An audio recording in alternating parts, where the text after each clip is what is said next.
are morning pages and why do they matter for writers? So the morning pages is a daily practice made famous by Julia Cameron in her book, The Artist's Way.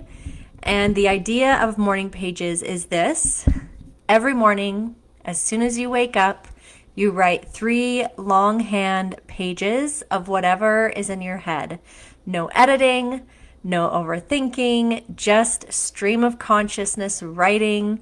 And it's not meant to be good writing. It's meant to be honest writing, raw, unfiltered, and even rambling. Now, why it matters is because as writers, when writing is our craft, so often we sit down and we expect the words to just come out polished. We expect ourselves to just be able to write very fast and free and to have it come out so amazingly. And what Morning Pages does is it gives us permission to write really crappy first drafts. It gives us permission to play. It gives us a place, a sacred place, what I like calling the gift of a blank page every morning, to explore what we're feeling, what we're thinking, and just get those things out of inside of us onto paper. And that then later, when you come to your writing projects, you're coming with a clear headspace. You're coming with maybe even some epiphanies or things in your morning pages that you can use. So again, morning pages can help you clear the mental clutter, and it can also reconnect you to your voice. 5 other things that it can do is it can help you process emotions. It can help you hear from God more clearly, and I'll share what I do to help with that. It can also help you uncover buried ideas or even loosen perfectionism and just reconnect with your voice, your creative self.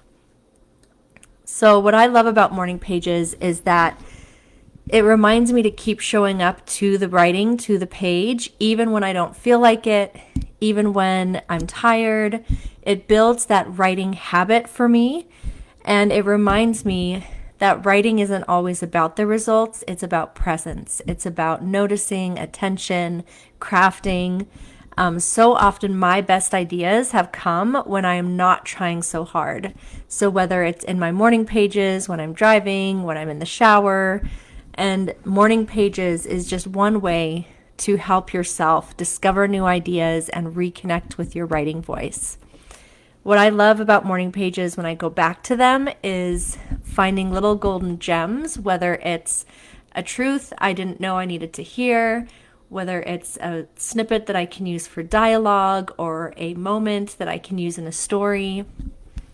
A few tips to get started if you're new to morning pages or if you're ready to restart the habit.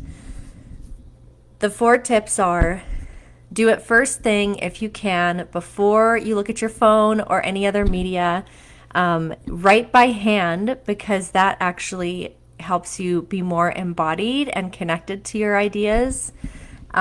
Don't judge or reread your morning pages right away. Julia Cameron says, I think she says to wait 6 months before you go back and read your morning pages. And I love that idea of getting things out and then giving them some time to sit and simmer. And then the last tip is just 3 pages every day. That's it. So whether you're blocked, burned out, or just beginning, morning pages is a great way to hone your skill as a writer. And I'd love to hear if you are doing morning pages. If you are doing morning pages, just put a yes in the comments. We'd love to see who's already doing them. If you have anything to add about what's helpful or why you do them, feel free to put it in the comments. And then 2 quick bonus things on morning pages. The first is what my current morning page routine looks like, and then what my morning page routine has looked like during busy or hard seasons. So right now in this season, what morning pages looks like is I write and share my thoughts, stream of consciousness, very much the Julia Cameron way. I don't necessarily always do 3 pages, but it typically ends up somewhere between 2 and 4. And I also write very messy. So, and and I've given myself permission to only write on one side of the page on my journals, and I often will leave a line in between just because I like my words having room to breathe, and it makes my brain feel less cluttered when the words aren't all scrunched together. So I write in brain dump, and then I will pause and pray, and I will listen. And then the second part of my morning pages is actually listening prayer, where I am noticing verses God brings to mind, truths that I need to be reminded of, and I will actually write those as a letter to me from God. And that has been a very freeing thing and such a good reminder that God's yoke for me, his plan for my day, is often very different than my plan. And it just gives me a moment to kind of surrender and listen and reorient myself around God and his truth about me and my writing. Now, during busy seasons, when I wanted to continue doing morning pages, this is either when Eli was little, this could be on a morning where I wake up late, it could be during a season where there's just a lot going on, or maybe I'm just tired in a season.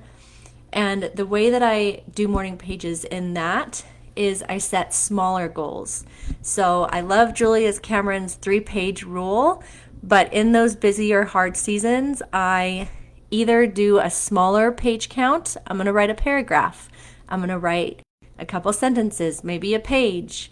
And then if the length doesn't feel fun or light, I will actually do a timer. And so the timer could be, I'm going to free write for 5 minutes, and then I'm going to listen for 5 minutes.